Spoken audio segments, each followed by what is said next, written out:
Je voudrais lire quelques passages de la Bible dans la foi que Dieu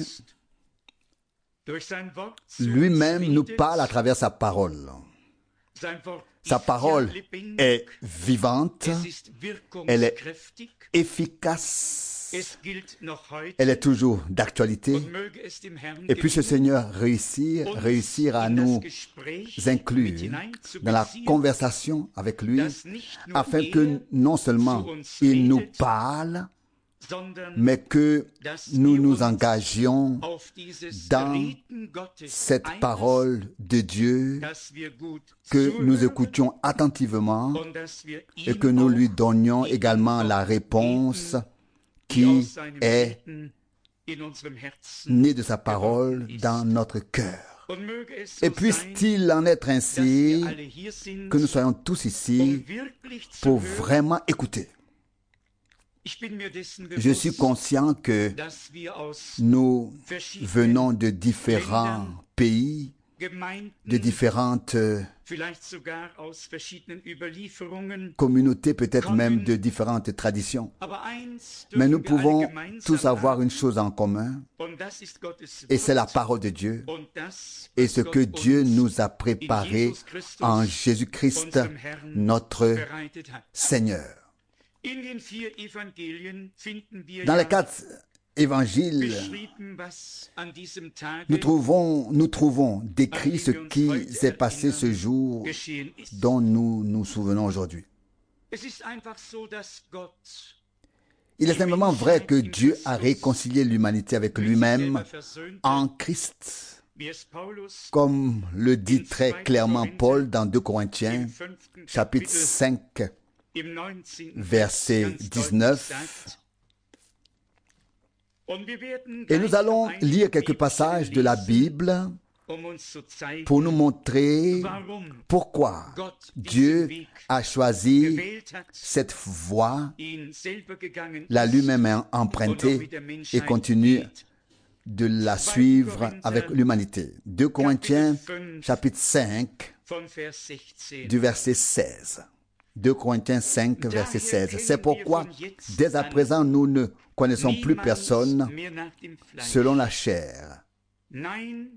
Non, et même si nous avons connu Christ selon la chair, maintenant nous ne le connaissons plus ainsi.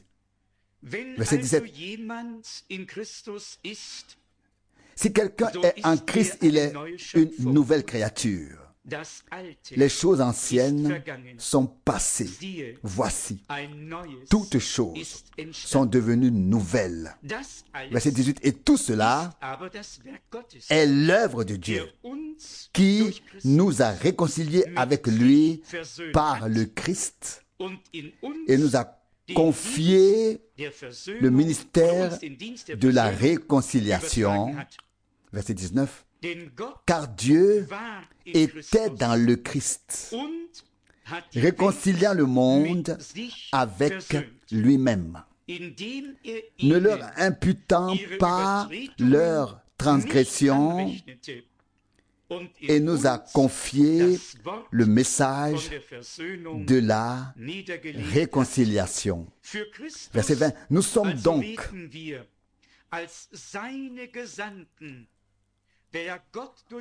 comme ses envoyés parlant pour Christ, comme si Dieu exhortait par nous, nous suppliant au nom de Christ, laissez-vous réconcilier avec Dieu.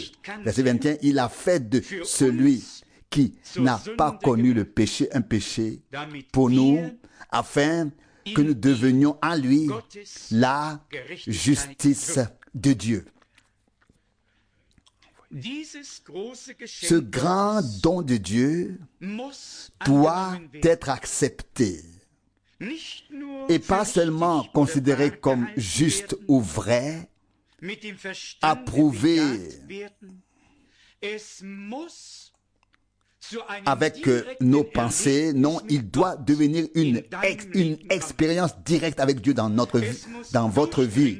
Il doit nous imprégner et atteindre nos cœurs. Et la parole de la prédication doit servir à ce que la foi en l'œuvre de rédemption accomplie puisse effectivement être réalisée par le Saint-Esprit. Je voudrais poursuivre la lecture et laisser la parole de Dieu nous parler à partir du chapitre 10 de l'Épître aux Hébreux.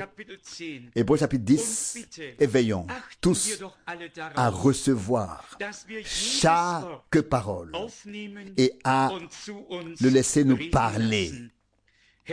Hébreux chapitre 10 du verset 19.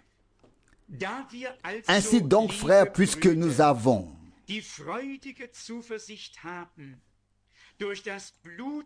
une si grande confiance, entrons avec assurance dans le sanctuaire par le sang de Jésus. Verset 20, c'est le nouveau chemin vivant qu'il a inauguré pour nous à travers le voile, c'est-à-dire à travers sa chair. Verset 21, et puisque nous avons un grand souverain sacrificateur établi sur la maison de Dieu, au verset 22, approchons-nous donc avec un cœur sincère dans la pleine certitude de la foi,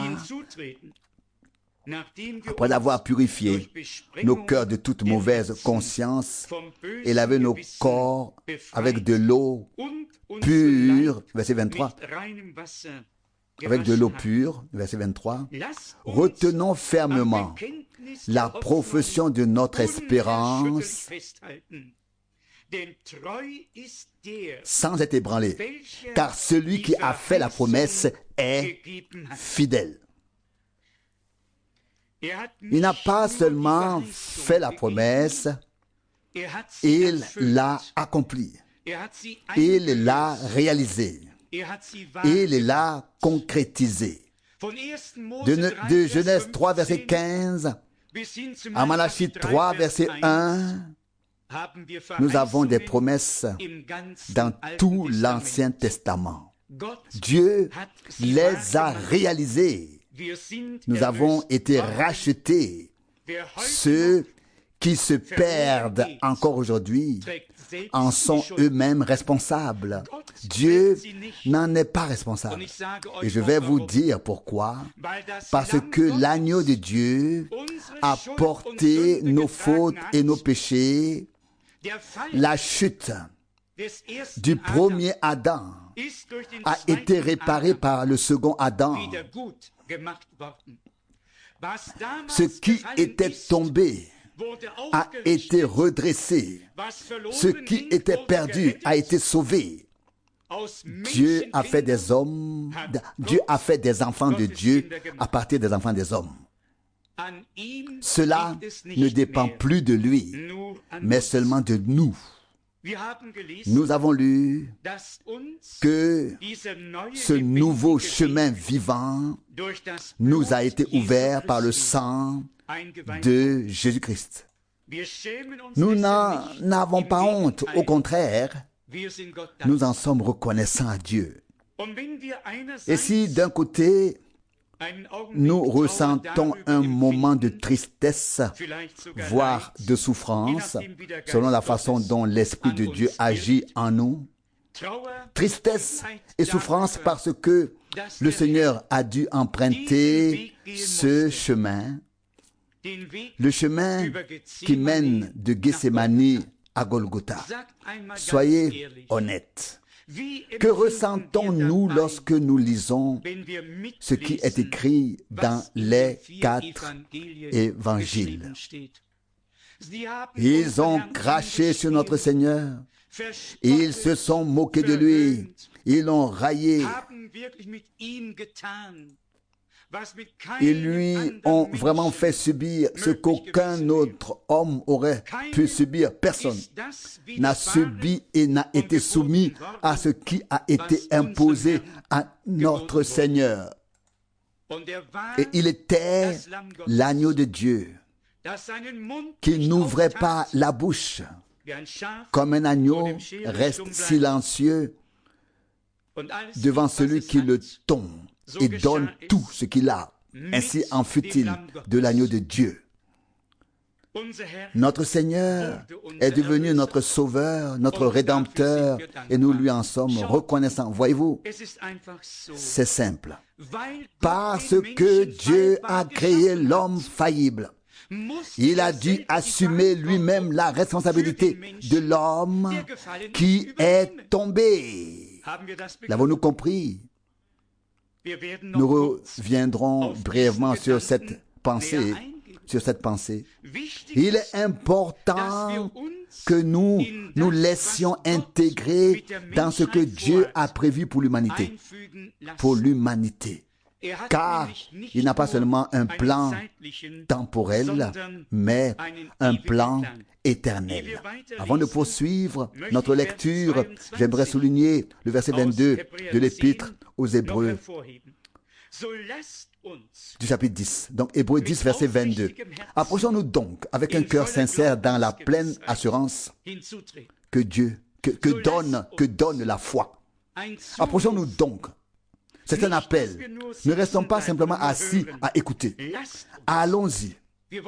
Levons-nous, partons à la rencontre du Seigneur. Venons à la rencontre du Seigneur.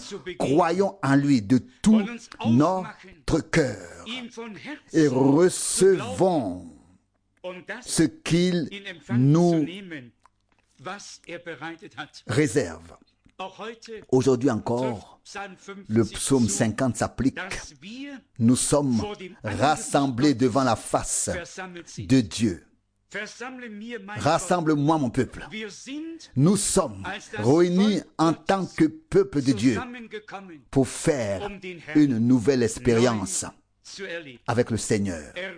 Dieu a offert à toute l'humanité la rédemption, la réconciliation, le pardon, la grâce et le salut complet à Golgotha par Jésus-Christ, notre Seigneur. Notre Seigneur. Voyez, il en est ainsi. La détresse n'a pas commencé sur terre, elle a commencé déjà dans le ciel. Lorsque Lucifer s'est rébellé et s'est dit, je veux m'égaler au Très-Haut, je veux monter, je veux demeurer sur la montagne des dieux. Vous connaissez tous les passages du prophète Ésaïe, chapitre 14, et Ézéchiel, chapitre 28. Vous savez qu'il y a déjà eu quelqu'un qui est tombé avant Adam. Avant Adam. La grande chute de Lucifer. Et cet ennemi de Dieu, cet ennemi déclaré de Dieu, ne s'est pas contenté de se rebeller au ciel et d'être renversé avec ses partisans. Il voulait aussi, ici sur terre, attirer à sa cause l'homme que Dieu avait créé à son image.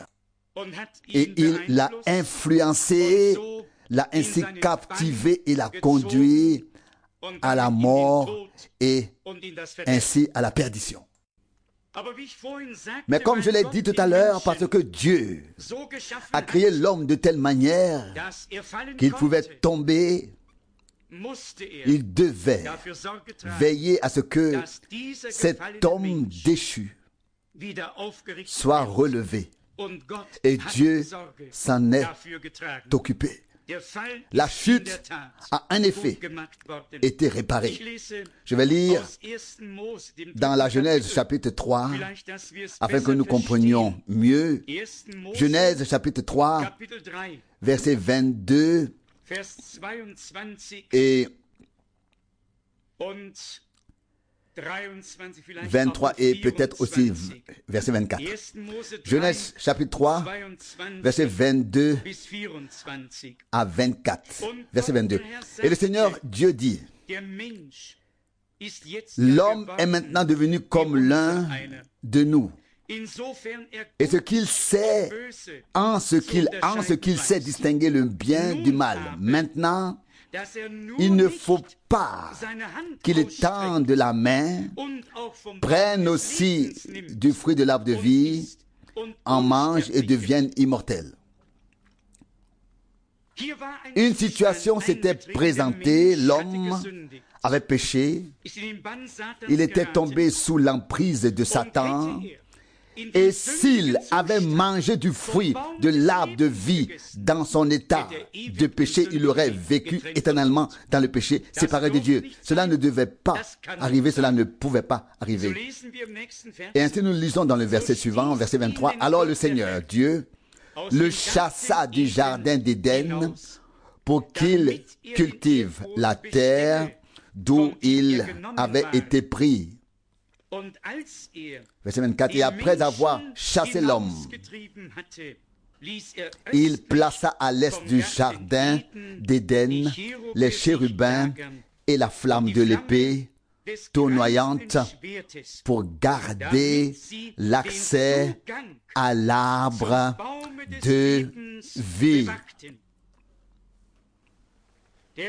L'homme ne devait pas manger de l'arbre de vie dans son état déchu. Ce n'est que par la rédemption, comme nous le verrons, que nous avons part à l'arbre de vie qui se trouve au milieu du paradis de Dieu. L'accès étant ici bloqué, ceux qui souhaitent lire Luc 23, verset 43, peuvent le faire, car là, la porte a été ouverte, le chemin a été libéré, et l'homme racheté a pu entrer au paradis. Luc 23, verset 43. Jésus lui dit, « En vérité, je te le dis, aujourd'hui, tu seras avec moi dans le paradis. » À l'époque, chassé du paradis, du jardin d'Éden, sans grâce ni miséricorde, et ici, après que la grâce et la miséricorde se soient manifestées à Golgotha, le chemin a été libéré et le premier homme a pu entrer au paradis, alors même que Jésus était encore sur la croix. Dès l'instant où le salut, où la rédemption a eu lieu, dès cet instant-là, la porte s'est ouverte. Nous pouvons à nouveau entrer au paradis. C'est le nouveau chemin, le chemin de la vie. Regardez, à l'époque, nous ne mangions pas de l'arbre de vie, mais maintenant, nous avons part à l'arbre de vie. Je voudrais lire tout de suite l'Apocalypse chapitre 2. Apocalypse chapitre 2, verset 7. Dans une lettre adressée à cette église, il est écrit, Apocalypse chapitre 2, verset 7, que celui qui a des oreilles entende ce que l'Esprit dit aux églises. À celui qui vaincra, je donnerai à manger de l'arbre de vie qui est dans le paradis de Dieu. Comme je viens de le souligner et de le mettre en évidence, l'accès qui y était bloqué a été ouvert par Golgotha. Et nous avons une espérance qui va au-delà de la mort, au-delà du temps.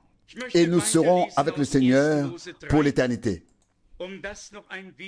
Je voudrais poursuivre la lecture de Genèse 3 afin d'approfondir un peu plus ce sujet et de nous montrer ce qui s'est passé et pourquoi notre rédemption était nécessaire.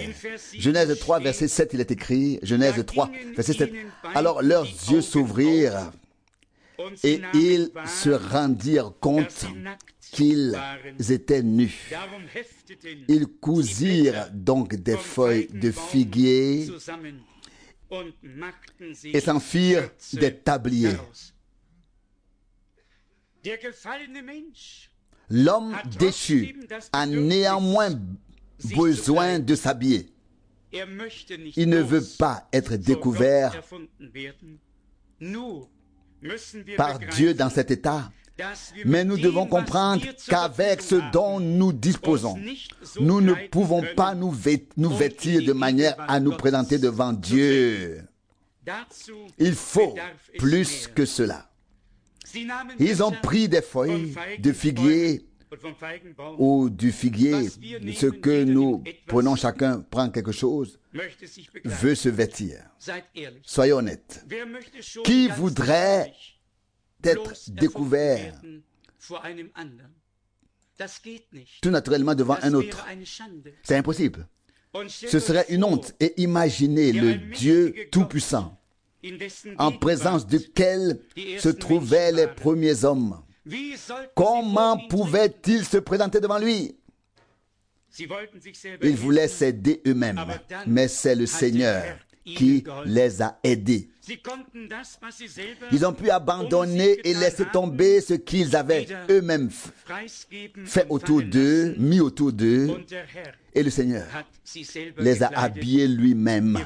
Vous le savez, Genèse 3, verset 21, nous pouvons le lire ici.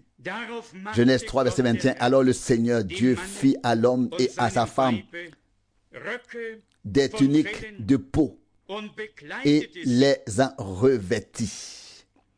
Et les revêtit. Qu'apprenons-nous de cela? Quelle leçon en tirons-nous? L'homme veut s'aider lui-même et s'habiller lui-même. Dieu l'appelle, comme il est écrit ici. Le Seigneur se promenait dans le jardin à la fraîcheur du soir. Ce soir, le Seigneur vient parmi nous. Comment te voit-il? Comment me voit-il? Nous sommes-nous habillés nous-mêmes? Alors nous ne pouvons pas entrer en sa présence. Nous devons le laisser nous habiller. Il a pris des peaux. Où les a-t-il trouvées? Il a d'abord fallu sacrifier des vies pour que les peaux soient disponibles afin d'habiller les premiers hommes. Remercions Dieu de ne pas être simplement trouvé nu, c'est écrit dans l'Apocalypse au 3e chapitre. Dans la dernière lettre, tu ne sais pas que tu es pauvre, nu et dénudé. Je te conseille, Dieu nous conseille aujourd'hui de ne pas nous présenter devant lui nus ni avec ce que nous avons trouvé nous-mêmes et fait autour de nous, mais de nous laisser revêtir par lui des vêtements de salut qu'il a préparés pour nous. Tout est mis à notre disposition. Je voudrais également nous lire Apocalypse 3. Lire cela dans Apocalypse 3 au verset 5. Il y a question des vêtements. Apocalypse chapitre 3, verset 5. Celui qui vaincra sera revêtu de vêtements blancs. Et je n'effacerai point son nom du livre de vie. Et je confesserai son nom devant mon Père et devant ses anges. Verset 6. Que celui qui a des oreilles entende ce que l'Esprit dit aux églises. L'homme séparé de Dieu, tombé sous le pouvoir de Satan, a été racheté, revêtu des vêtements du salut et a reçu une nouvelle vie éternelle par la grâce de Dieu. Mes chers amis, ce n'est pas seulement une promesse qui se réalisera un jour. Nous avons déjà la vie éternelle ici. Celui qui n'a pas la vie éternelle ici ne pourra jamais l'avoir là-bas. La foi en Jésus-Christ donne la vie éternelle. Et Jésus a dit, celui qui croit en moi a la vie éternelle et ne sera pas jugé, mais il est passé de la mort à la vie. C'est une chose effective, pas un espoir, une espérance que nous portons en nous. L'espérance que nous portons en nous signifie en effet que nous serons transférés de la mortalité de ce corps à l'immortalité du corps. À savoir, lorsque la mortalité revêtira l'immortalité et que la corruption revêtira l'incorruptibilité, mais cela concerne l'enveloppe extérieure, le corps, et non l'âme. Nous avons déjà maintenant la vie éternelle par la foi en Jésus-Christ, notre Seigneur. Il est le Dieu véritable et la vie éternelle. Pas seulement dans l'éternité, mais déjà ici. De nombreux passages bibliques pourraient être lus à ce sujet. Aujourd'hui, c'est le vendredi saint. Deux passages de l'Ancien Testament nous montrent de manière particulière ce qui s'est passé à Golgotha. Ésaïe 53. Et comme frère Rousse l'a déjà lu, le psaume 22. Il n'y a pas d'autre chapitre dans lequel on trouve autant de passages ou de paroles qui se sont ensuite accomplies à Golgotha. Permettez-moi de lire très brièvement le prophète Ésaïe. Car nous sommes ici en tant que rachetés, réconciliés avec Dieu, pardonnés en tant qu'êtres humains qui peuvent louer cette grâce dont nous avons fait l'expérience. Car Dieu a vraiment fait de grandes choses en nous et pour nous. Et cette soirée ne doit pas s'achever sans que Dieu ait fait de grandes choses dans de nombreux cœurs. Dans le chapitre 53 du prophète Ésaïe, quelques versets, seulement les versets 3 et 4. Non, il était méprisé et rejeté par les hommes, homme de douleur et habitué à la maladie, comme celui devant lequel on se voile la face méprisée de sorte que nous ne le considérions pas comme quelque chose. Nous en avons déjà lu une partie dans l'introduction et je suis sûr que tous ont lu aujourd'hui dans un évangile ce qui s'est passé ce jour-là à Golgotha, il y a près de 2000 ans. Un homme de douleur, méprisé, mais vraiment méprisé, rejeté par les hommes, n'avait plus l'apparence d'un être humain, un homme de douleur. Et voici le point que nous devons simplement souligner.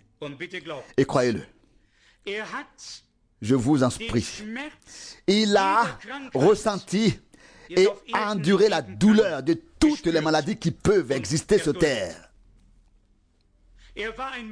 Il était un homme de douleur.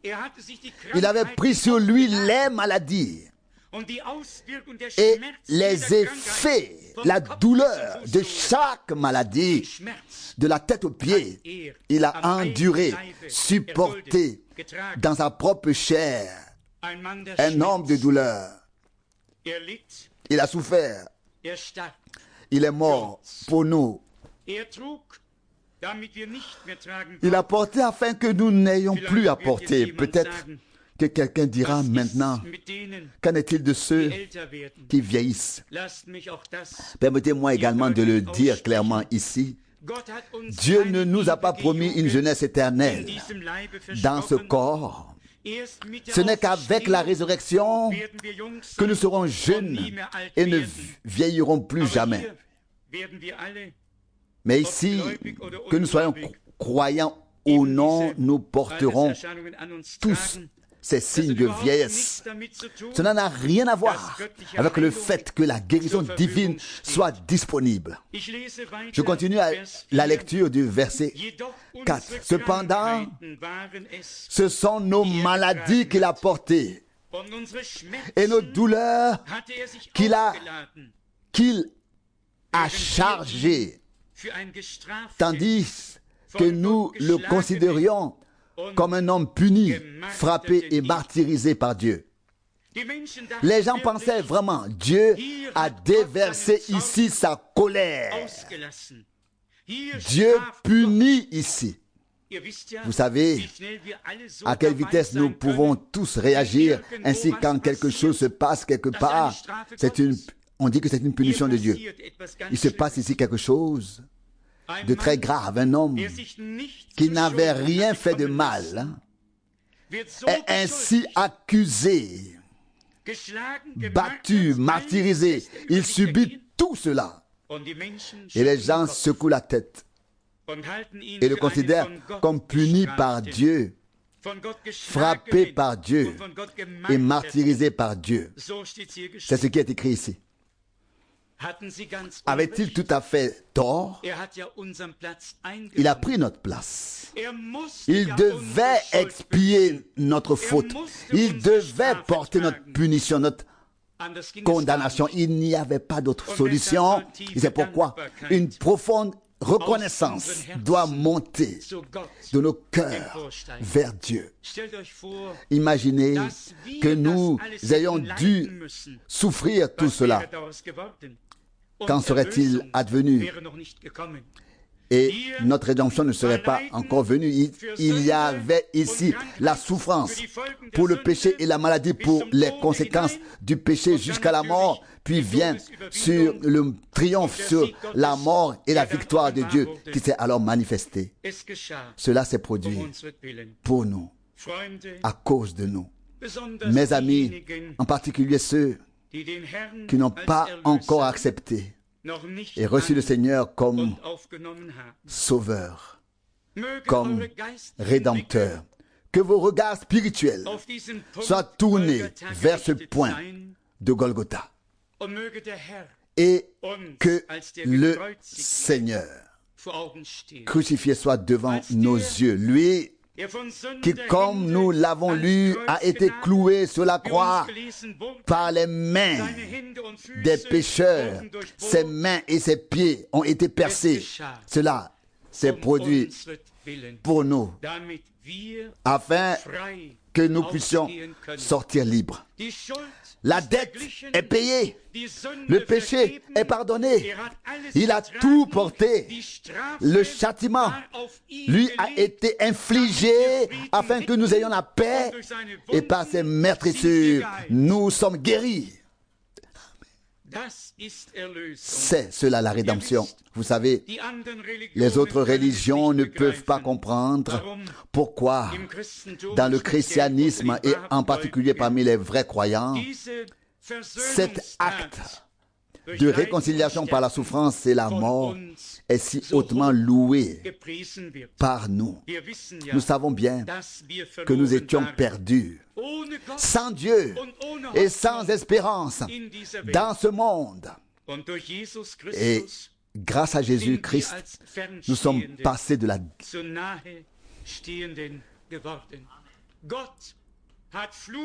l'état d'éloigné à l'état de proche. Dieu a transformé la malédiction en bénédiction. Il a ôté notre culpabilité, pas seulement hier, ni seulement aujourd'hui.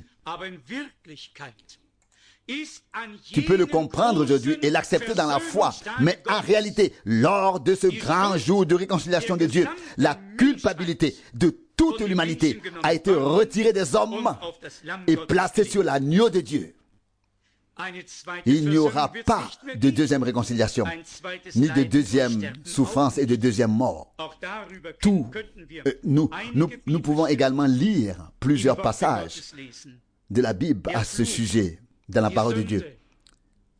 la malédiction, le péché, la perdition, la mort, tout a été porté par lui et ainsi retiré de nous. Pour un croyant, la mort n'est que le passage du temps à l'éternité. Aucun homme qui a la vie éternelle n'a à se soucier de la mort. Que dit Jésus dans Jean 11? En vérité, je te le dis, celui qui croit en moi vivra même s'il meurt. Pourquoi?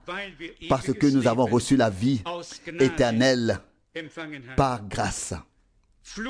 La malédiction transformée en bénédiction. Dans Genèse 3, versets 17 et 18, le Seigneur Dieu a prononcé la malédiction. Le sol d'où l'homme avait été tiré a été maudit. Il devait porter des épines et des ronces.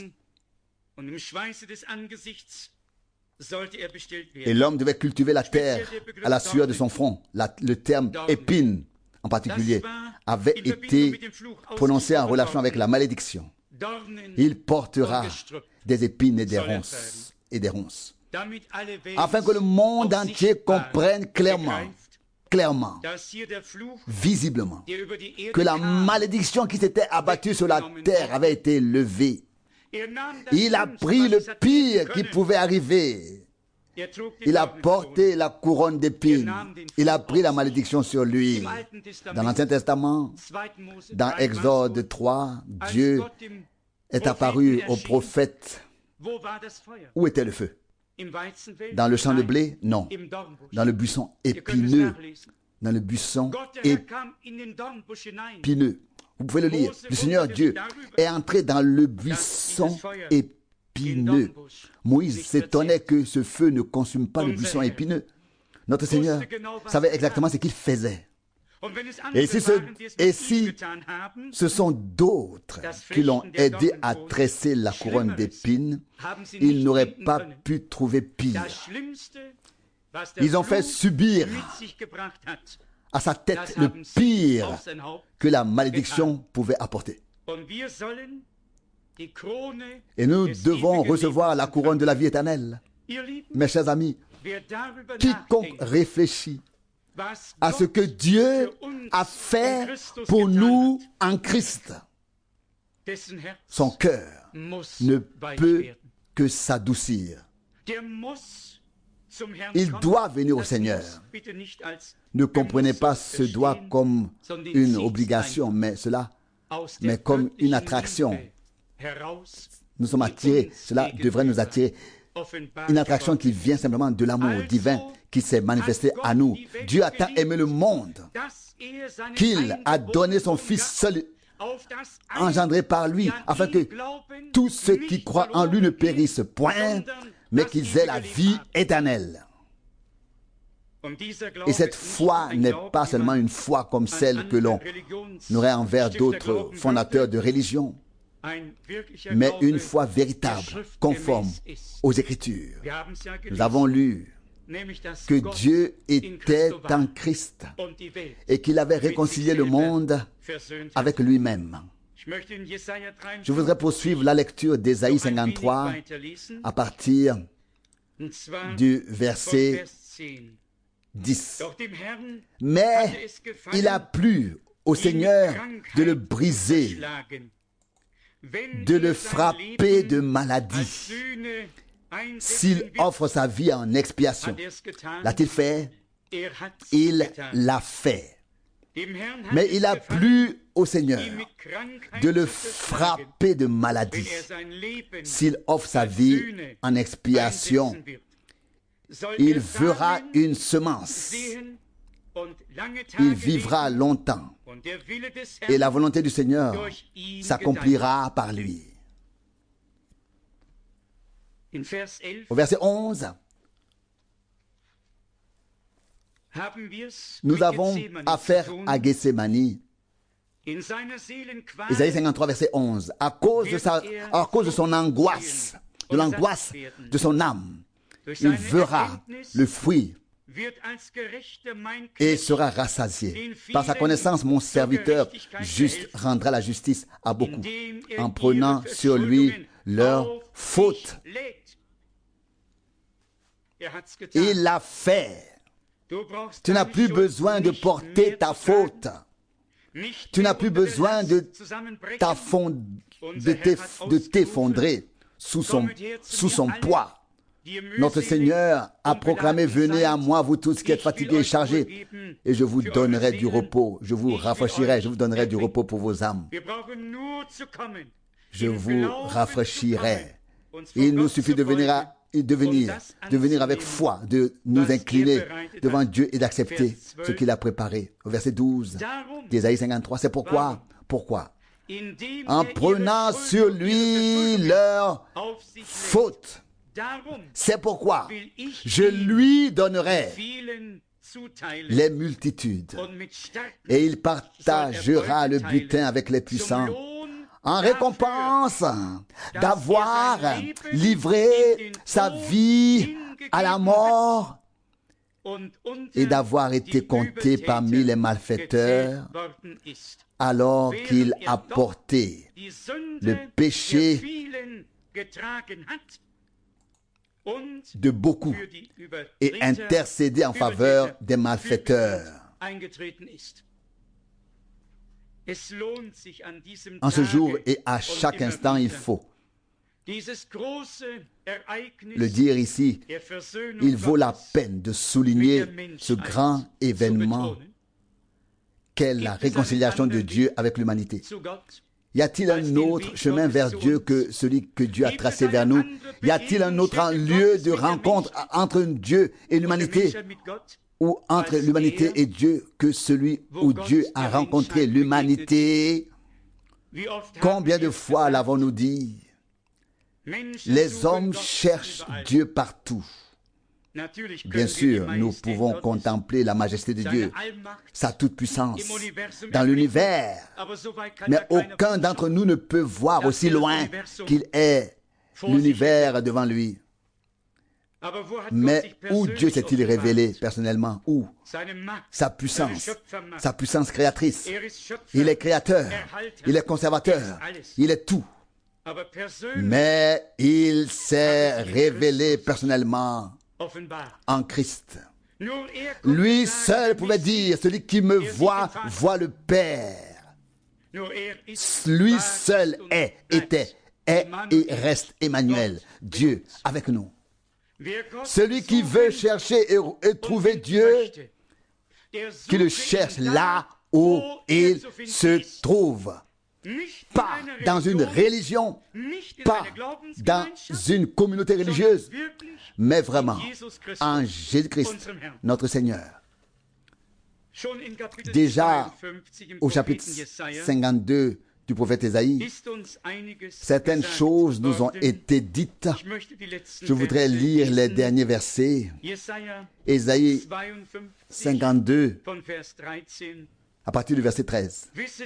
Ésaïe 52, verset 13. Sachez bien que mon serviteur aura du succès, qu'il s'élèvera,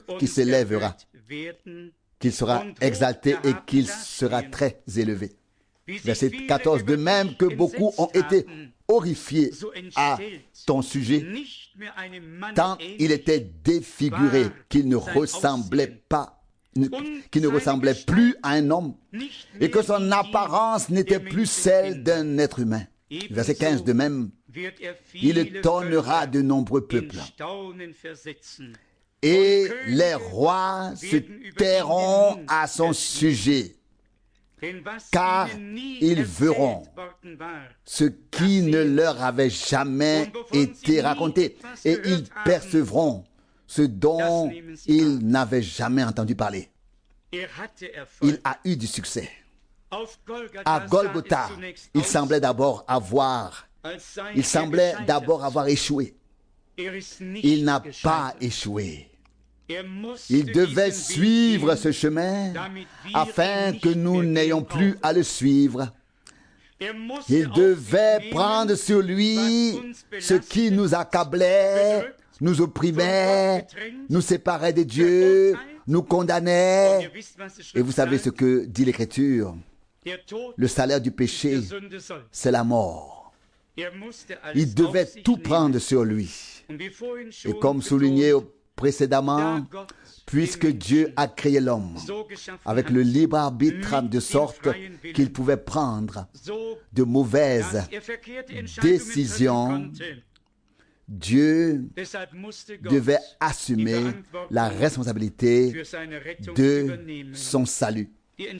La décision de Dieu est néanmoins restée la même, à savoir que lui, le Dieu vivant, aura pour l'éternité des fils et des filles qui porteront sa vie en eux et auront sa nature.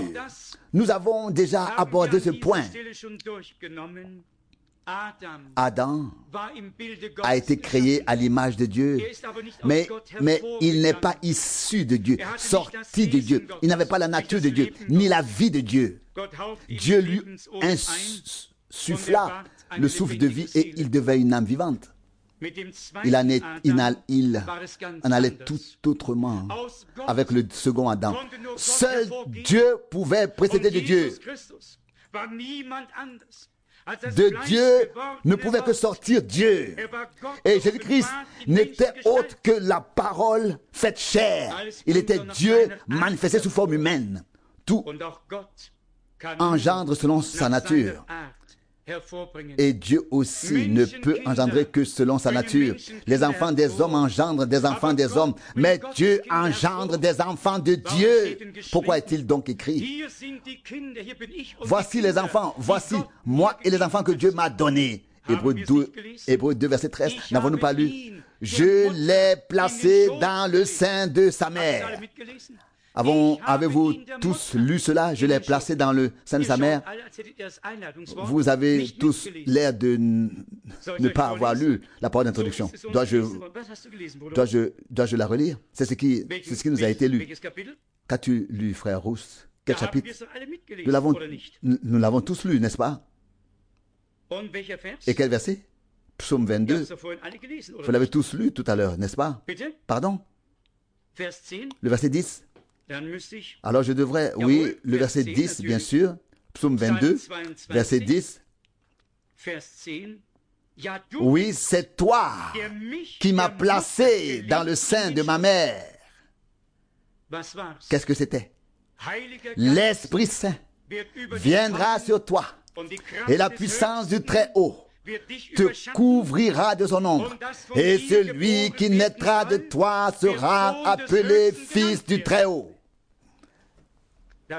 La parole s'est faite chair. Quand nous considérons les passages de l'Ancien Testament et que nous voyons ensuite leur réalisation dans le Nouveau Testament, la joie nous envahit.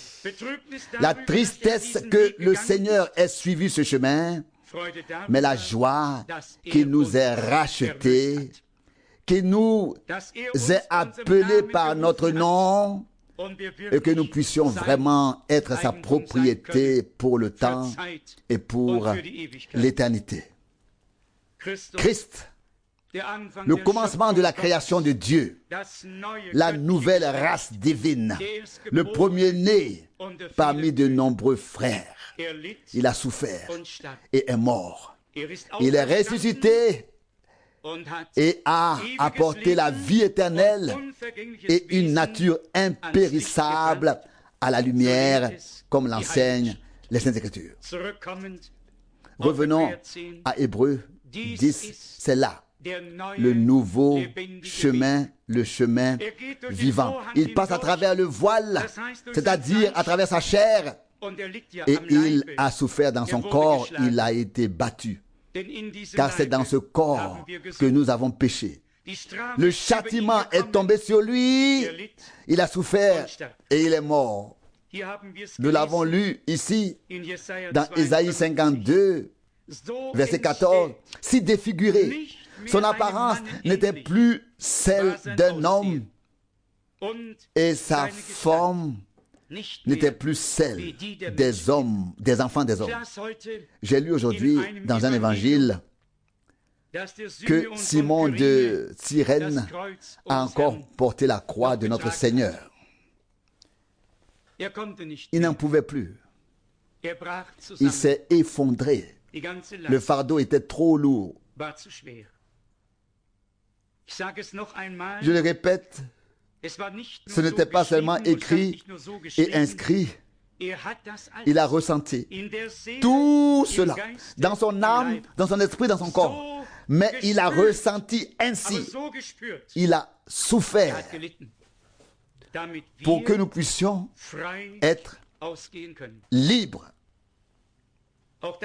Cela aussi s'accomplira, que les peuples seront émerveillés, étonnés, ce qui ne leur a jamais été dit. Ils le verront alors. Ils l'entendront alors. Nous avons également lu que les genoux fléchiront devant lui. Cela aussi est écrit dans le psaume 22, au verset 30.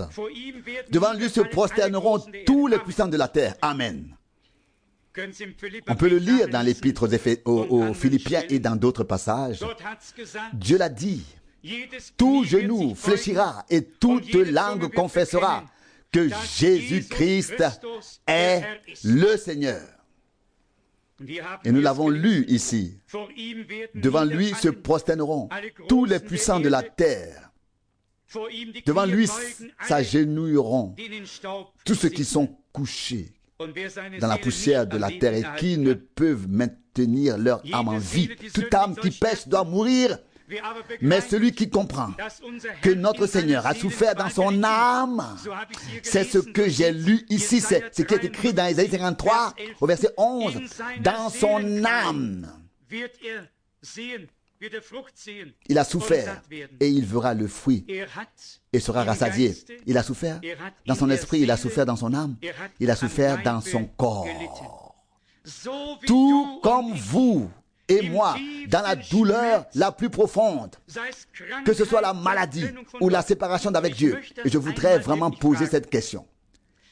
Qui, parmi vous, a déjà consciemment vécu un état intérieur, un état de séparation d'avec Dieu?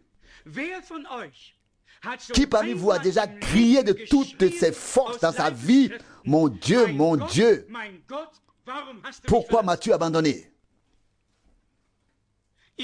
Vous vous demandez peut-être, oui, à quoi cela sert-il? S'il l'a fait, alors cela suffit. Je ne sais pas si cela fonctionnera complètement.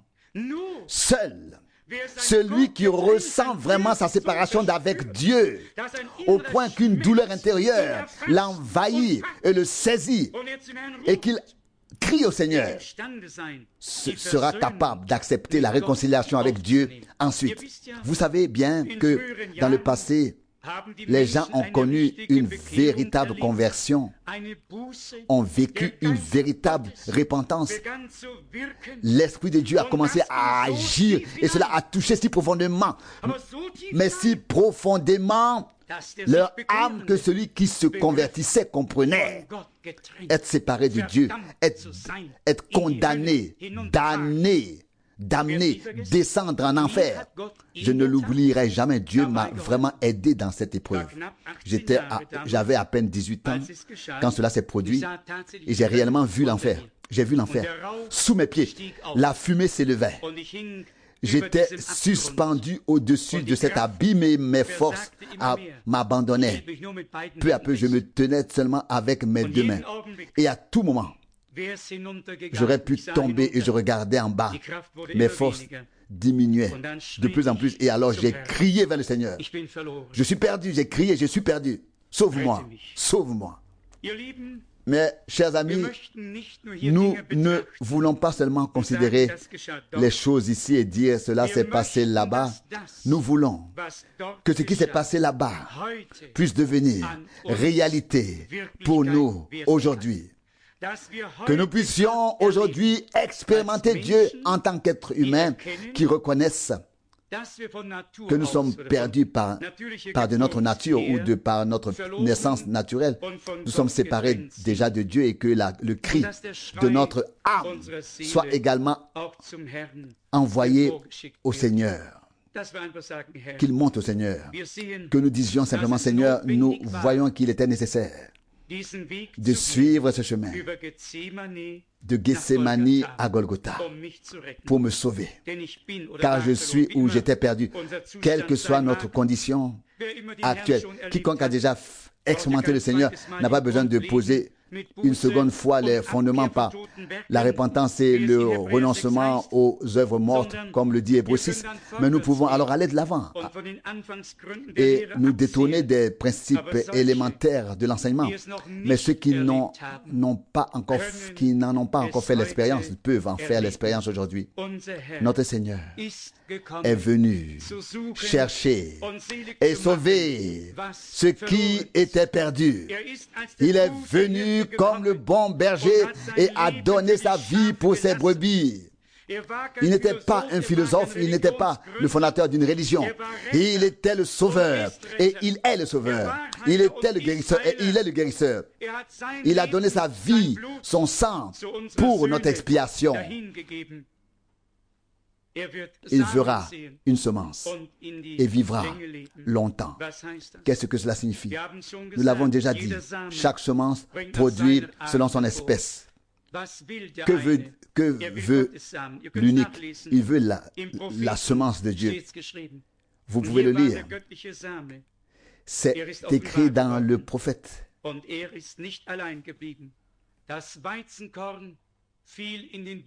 Et voici la semence divine. Elle s'est manifestée et elle n'est pas restée seule. Le grain de blé est tombé en terre et est mort. Et il a dit, si le grain ne meurt pas, il reste seul. Mais s'il meurt, il porte beaucoup de fruits. Il est mort. Il est mort. Il est ressuscité. Il vit. Et vous savez ce que cela signifie. Il n'a pas seulement réglé les comptes avec le passé et avec l'ancien homme, avec l'homme, avec le vieil homme, né dans le péché et qui y vivait.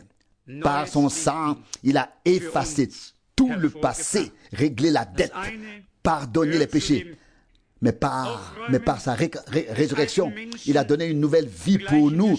L'un fait partie du nettoyage de l'ancien homme, du vieil homme, du règlement de la dette et de tout ce qui va avec, de la réconciliation totale avec Dieu, puis de la vie éternelle par la grâce de notre Dieu. Mes chers amis, quoi de plus important ou de plus beau à dire en ce jour que Dieu, en Christ, a réconcilié l'humanité avec lui-même, qu'en tant que second Adam, il a donné naissance à la nouvelle race divine, qu'il a fait de nous des fils et des filles de Dieu. Et nous voulons la remercier de tout cœur. Où serions-nous restés pour l'éternité s'il n'était pas venu dans le temps pour nous délivrer de la perdition et nous couronner de grâce et de miséricorde? C'est ce qui est écrit dans le psaume 103. Lui qui rachète ta vie de la perdition, qui te couronne de grâce et de miséricorde. Il l'a fait. Il a délivré notre vie de la perdition. Il nous a couronné de grâce et de miséricorde. S'il vous plaît, acceptez tous tout cela comme un cadeau de Dieu. Personne ne doit être perdu. Comme le dit un compositeur, dites-le à tous ici sur terre. Celui qui le veut peut être sauvé. Louez le Seigneur. Ce soir aussi, celui qui souhaite faire l'expérience du Seigneur peut le faire. La foi vient de la prédication et la prédication vient de la parole de Dieu. Nous avons annoncé Jésus-Christ, le crucifié. Et quiconque le voit sur la croix avec foi sera sauvé à cette même heure. Vous n'avez pas besoin d'attendre demain. Vous ne savez pas s'il y aura un lendemain pour vous, pour moi ou pour nous aujourd'hui. Si vous entendez sa voix, n'endurcissez pas vos cœurs. À lui, notre Seigneur et Sauveur, qui a pris notre place, qui a pris sur lui notre culpabilité, nos maladies, nos péchés, oui, même le châtiment, la malédiction, qui a tout pris sur lui et qui a poussé ce cri qui est le nôtre. Mon Dieu, pourquoi m'as-tu abandonné? Nous voulons le remercier aujourd'hui de nous avoir permis de ne plus être abandonnés par Dieu, mais d'être réconciliés avec Dieu. Nous ne sommes plus perdus, mais sauvés. Il a fait des enfants, des hommes, des enfants de Dieu. À la suite du tourment de son âme, en tant que juste, il aidera les nombreux à atteindre la justice en prenant sur lui leurs dettes, leurs péchés. Il l'a fait. Il a même intercédé en faveur des malfaiteurs. Puissions-nous réussir aujourd'hui à pénétrer dans la foi, à prendre Dieu au mot.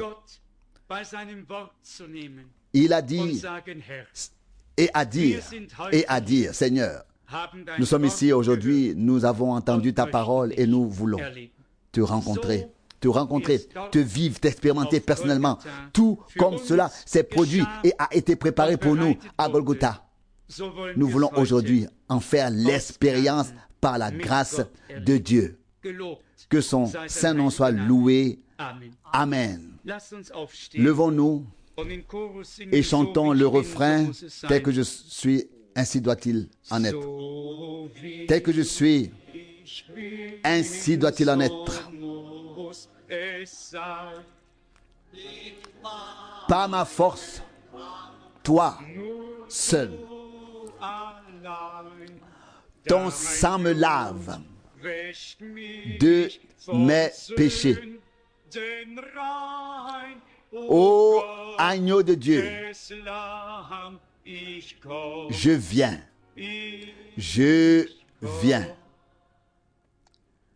Inclinons tous la tête, fermons les yeux, ouvrons nos cœurs et cherchons la communion avec Dieu dans la prière. Mes chers amis, je sais que Dieu nous a parlé à travers sa parole, même si cela n'a pas été proclamé avec force ici. La parole a sa propre puissance.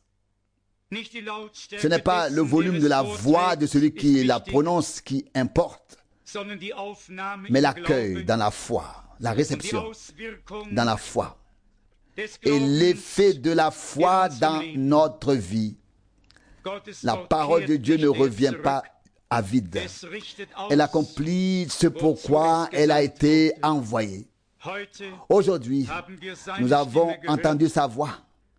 Aujourd'hui, nous voulons venir à lui. Il est venu à nous, a donné sa vie afin que nous puissions venir à lui et recevoir la vie éternelle. Il a réparé le mal, la chute et tout ce qui y était lié, la perdition, le châtiment, la mort. Il a tout pris sur lui, tout payé, tout vaincu, tout réglé pour nous. Quiconque le souhaite peut être sauvé et louer le Seigneur ensuite. Alors que toutes les têtes sont inclinées, tous les yeux fermés et les cœurs ouverts devant Dieu, dis-moi, peux-tu passer devant le Seigneur qui s'est arrêté devant toi et qui t'appelle aujourd'hui? Je l'ai fait pour toi. J'ai souffert pour toi. J'ai porté ta culpabilité. J'ai pris sur moi tes douleurs. Toutes tes souffrances. Ta séparation d'avec Dieu. J'ai tout pris à ta place. Celui qui vient à lui ne sera pas rejeté. Il pourra connaître la réconciliation avec Dieu. Chantons encore une fois le refrain. Tel que je suis, ainsi doit-il en être. Tel que je suis, ainsi doit-il en être. Pas ma force, toi seul. Ton sang me lave de mes péchés. Ô agneau de Dieu, je viens. Je viens. Je viens. C'est écrit dans le prophète Ésaïe au premier chapitre. Venez, nous allons plaider ensemble. Si vos péchés sont rouges, sang, ils deviendront blancs comme neige. S'ils sont rouges, écarlates, ils deviendront comme la laine. Ainsi l'a promis le Seigneur. Et il dit, j'effacerai tes péchés comme la brume. Isaïe 44, 22. Et il les a jetés dans la mer de l'oubli. Michée 7, verset 19. Ne t'attarde plus là-dessus. Il te les a enlevés. Crois-le et accepte-le maintenant comme un cadeau de Dieu pendant que les têtes sont inclinées. Je voudrais demander à tous ceux qui souhaitent consacrer leur vie à Dieu de lever la main. Nous voulons encore prier ensemble. Qui souhaite consacrer sa vie au Seigneur? Merci, merci, merci, merci, merci, merci, merci, merci, merci, merci. Merci.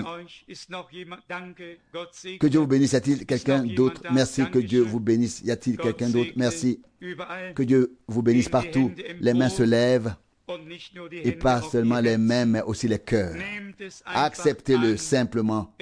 C'est accompli, c'est fait. Chantons encore Glorieux Golgotha.